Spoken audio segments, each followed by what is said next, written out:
नमस्कार, नॉकिंगन्यूज.com में आपका स्वागत है। मैं हूं गिरिजेश वशिष्ठ। ये खबर अमेरिका की है, लेकिन भारत के लिए चिंताएं पैदा करने वाली है।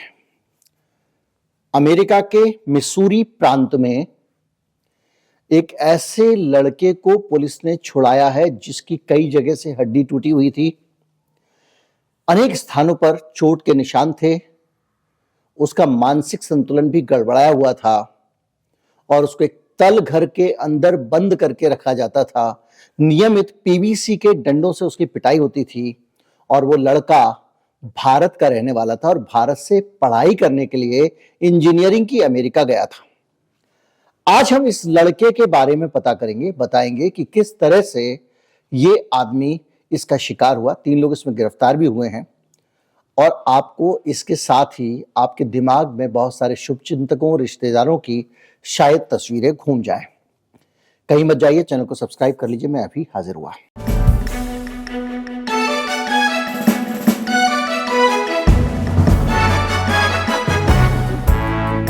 आप अपने बच्चों को विदेश में पढ़ाना आजकल सबसे बड़ा सपना है। मैं देख रहा हूं कि बहुत सारे लोग जो मेरे परिचित थे, मेरे संबंधी थे, उनके बच्चे अब विदेशों में पढ़ते हैं और वो वहां पर एक बेहतर जीवन जी रहे हैं। और ये जानकारियां जब हमको मिलती हैं तो हमको भी लगता है कि हमारे बच्चे विदेश जाएं, पढ़ाई करें। और विदेश जाने में भी अगर आपको अमेरिका जाने को मिल जाए तब तो ये बहुत बड़ी उपलब्धि मानी जाती है। लेकिन हुआ ये कि एक 20 साल का बच्चा, मैंने बताया, उस हाल में मिला एक बेसमेंट में और उसको छुड़ाया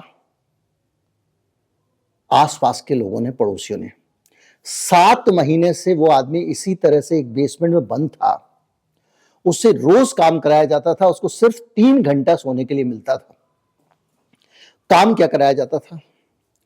काम उससे कराया जाता था कूड़ा बीनने का काम। कूड़ा बीनने का काम कैसा? बहुत सारे कूड़े के अंदर से प्लास्टिक अलग करनी है, कांच अलग करना है, एल्युमिनियम अलग करनी है, वगैरह वगैरह। जैसा यहाँ पे कूड़े की छटाई का काम बहुत सारे लोग करते हैं। जो रैग पिकर्स होते हैं वो जब कूड़ा उठाकर ले जाते हैं, उसकी छटाई का काम होता है, उस छटाई का काम।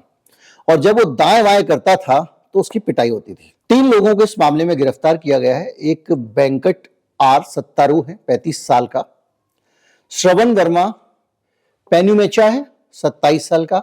निखिल वर्मा है, 23 साल का। यानी इससे 2-2, 4-4, 5-5 साल बड़े ये लड़के थे। और इनको पुलिस इन्वेस्टिगेशन में सेंट चार्ल्स काउंटी होम है, वहां की पुलिस ने हस्तक्षेप किया क्योंकि पड़ोसियों ने इसको लेकर खबर कर दी थी। यह लड़का 20 साल का बच्चा तलघर में बंद किया गया था। आप सोच सकते हैं कि अगर किसी का बच्चा अमेरिका में हो, अच्छा, ये अपने घर वालों से संपर्क नहीं कर पा रहा होगा और घर वाले भी नहीं समझ पा रहे होंगे कि उससे कैसे संपर्क करें। जिनके घर में बंद था उनकी इमेज पड़ोस में बहुत अच्छी थी, बहुत अच्छे व्यक्ति थे, उनके साथ रोज का लोगों का बड़ा अच्छा राब्ता था, हंसना खेलना था। वो तो पड़ोसियों को खबर लग गई और उन्होंने पुलिस को बता दिया। पुलिस ने भी वहां जाकर किसी तरह से इस मामले को छुड़ाया। 911 नंबर होता है वहां पे, जहां पे इसको कॉल किया गया।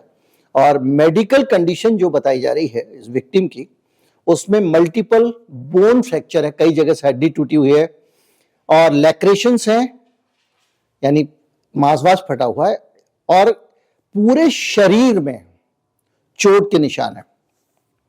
उसके एक अस्पताल में ट्रीटमेंट चल रहा है, इलाज दिया जा रहा है। उसको जो मैंने बताया कि किस तरह से उससे कूड़ा छांटने का काम लिया जाता था, उसके साथ में अलग तरह का इनह्यूमन ट्रीटमेंट किया जाता था। और मेटल रॉड, यानी लोहे की रॉड, पीवीसी पाइप, लकड़ी के फट्टे, डंडे और पानी सप्लाई वाली लेजमों से उसकी पिटाई की जाती थी। और उस आदमी को जहां रखा गया था बेसमेंट में, उस बेसमेंट में सोने के लिए खाली जमीन थी, फर्श पे सोइए।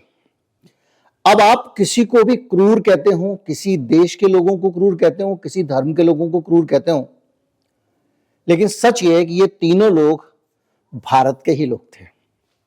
ये तीनों लोग एक ही धर्म के थे और चौथा जो विक्टिम है वो भी उसी धर्म का था। यानी इसमें ना तो धर्म का एंगल है, ना जात का एंगल है, ना देश का एंगल है, लेकिन इसके साथ में इस तरह की घटना हो रही थी। हम उस देश के वासी हैं जिस देश में मां को पीटा जाता है और पीटी मां का कभी सीसीटीवी आता है कि मां को पीटा है, कभी मां को बंद कर दिया जाता है, कभी भूखा मारा जाता है, कभी संपत्ति के लालच में उसके साथ मारपीट की जाती है, कभी मां बाप को घर से निकाल दिया जाता है। ये सब घटनाएं हम देखते हैं, हम उस देश के वासी हैं और गर्व से कहते हैं कि हम भारतीय हैं, हमें गर्व होना चाहिए, भारत में हम बहुत महान देश में रहते हैं। सच ये है कि इस देश के रहने वाले जो लोग हैं, जो सोशल मीडिया पे बड़ी बड़ी बातें करते हैं, उनमें से ही कई लोग ऐसे हैं जिनका चरित्र भारत को कलंकित करने वाला है। हो सकता है कि आप गर्व करें, लेकिन मैं ऐसे भारत पे गर्व नहीं करता जो इंसान को इंसान ना समझे, चाहे वो धर्म के नाम पे नफरत करे, चाहे वो जाति के नाम पे नफरत करे, चाहे वो गरीब अमीर के नाम पे नफरत करे। कर्मचारियों को अगर वो जानवरों की तरह व्यवहार करता है तो भी वो व्यक्ति गौरवशाली भारत का नागरिक नहीं हो सकता, और ना ही वो व्यक्ति जो जानवरों के साथ बुरा व्यवहार करता है। इसका जो रिंग लीडर है वो सत्तारू है, उसकी भी पहचान हो गई है कि जिस आदमी की देखरेख में हो रहा था, और वो अलग अलग जगहों पर 3 घर उसके ऐसे हैं जिनमें वो यही काम करता था। उसके ऊपर ये सारे आरोपों के साथ साथ ह्यूमन ट्रैफिकिंग और गुलामी के लिए ह्यूमन ट्रैफिकिंग करना और डॉक्यूमेंट्स का मिसयूज करने के आरोप है। मतलब इस आदमी को कुछ और कागज दिखा के किसी और काम से लाया गया था। अब आप सोचिए, पढ़ा लिखा लड़का 20 साल का, उसको ले गए कि तेरे को पढ़ाई कराएंगे, लिखाई करेंगे, तेरा एडमिशन करा देंगे। उसके माँ बाप ने भी खुशी खुशी भेज दिया और वहां पर कैसी पढ़ाई हो रही थी आप कल्पना कर लीजिए। अब आपको जो सबसे ज्यादा चौंकाने वाली बात लगने वाली है वो सुन लीजिए। ये लड़का जो था, ये वहां कूड़ा बीनने का इसका मेन काम नहीं था। ये पूरे दिन सत्तारू की आईटी कंपनी में काम करता था, जो डॉन था, जो उसको यहां से लेके गया था, और उसको बाकायदा जो शाम तक के काम होते थे वो पूरे करने के बाद, और अगर उसने उसके काम पूरे करके नहीं दिए, ये एम्प्लॉयर है अमेरिका का, यानी उसको कहा कि तू भाई आज कोडिंग करेगा, सॉफ्टवेयर करेगा, और शाम तक अगर कंप्लीट नहीं हुए तो उसको बेसमेंट में डालता था और कहता था कूड़ा बीन, और पीटता था। आप सोच रहे होंगे कि भैया कूड़ा बीनने के लिए भारत से क्यों ले जाएगा? ना, ये लड़का सॉफ्टवेयर इंजीनियर था। इसके रिश्तेदार गर्व से कहते होंगे सॉफ्टवेयर इंजीनियर है। एक कंपनी में काम करता है अमेरिका में, उस कंपनी के 3-3 बिल्डिंगें थी, वहां से कारोबार चल रहा था, और उस बिल्डिंग में, उस कंपनी में उसको यहां से पढ़ाने के नाम पे लेके गए और पूरे दिन काम कराते थे, और अगर शाम को वो काम करके ना दे तो उसके साथ ये होता था। ये एक हकीकत है, गंदी हकीकत हमारे समाज की, और जो हम बड़े शौक से बच्चों को, आज देखिए, आज सब लोग वीडियो बना रहे हैं, कल क्या होगा, काउंटिंग में क्या होगा, एग्जिट पोल के बाद में रियल काउंटिंग में क्या होगा, कौन सा पोल सही निकलेगा, कौन सा गलत निकलेगा, क्या ईवीएम का मसला उठेगा, ये सब बातें हो रही हैं। लेकिन ये बात मुझे लगता है मेरे और आपके जीवन से ज्यादा जुड़ी हुई है। कल भी मैंने राजनीति छोड़ के ये बताया कि किस तरह से महंगाई होने वाली है।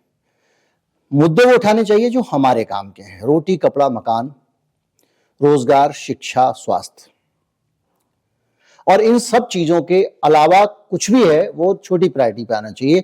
ये अपने आप में एक बड़ा उदाहरण है कि किस तरह से हमारे देश के लोग विदेशों में नौकरियों के लिए जा रहे हैं और उनके साथ क्या क्या घट सकता है। जब इस बच्चे को बरामद करने के लिए पुलिस पहुंची और उसको मौका मिला, तो वो बेसमेंट से वो टूटी हड्डियों के साथ, चोटिल शरीर के साथ, गंदी संदी हालत में जान बचाकर दौड़ा है।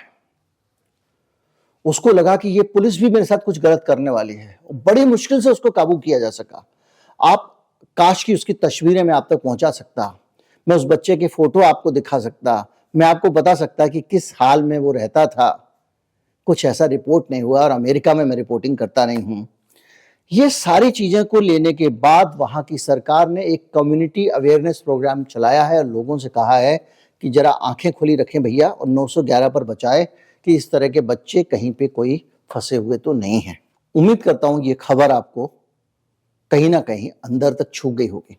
इस खबर के जरिए आप ये समझे होंगे कि हमारे समाज में किस तरह की सावधानियों की आवश्यकता है। बच्चों से संपर्क ना हो पाए तो क्या करें, उसके लिए भी व्यवस्थाएं हैं। वहां पर दूतावास से संपर्क किया जा सकता है कि भाई हमारा फला आदमी ट्रेसेबल नहीं है, इसी तरह से जो एम्प्लॉयर, अब तो एम्प्लॉयर ही इस मामले में ये था, लेकिन आप सोचिए कि एक सॉफ्टवेयर इंजीनियर 20 साल का लड़का हायर एजुकेशन के लिए अमेरिका जा रहा है और वहां पर वो इस तरह से उसका शोषण हो रहा है। ये अपने आप में मानवता के लिए कलंक है और ये कलंक किसी सत्ता के माथे पर नहीं लगा है, किसी नेतन्याहू के नहीं लगा है, किसी बाइडेन के नहीं लगा है, किसी शी पीटी के माथे पर नहीं लगा है। ये एक आम भारतीय के माथे पर रखा है और एक बड़ा सवाल है जो हमको सोचना चाहिए कि भारत महान किसी नेता के नारे से नहीं बनता है, भारत महान हमारे चरित्र से बनता है। वीडियो को साझा करें, लोगों तक पहुंचाएं। नमस्कार, जय हिंद।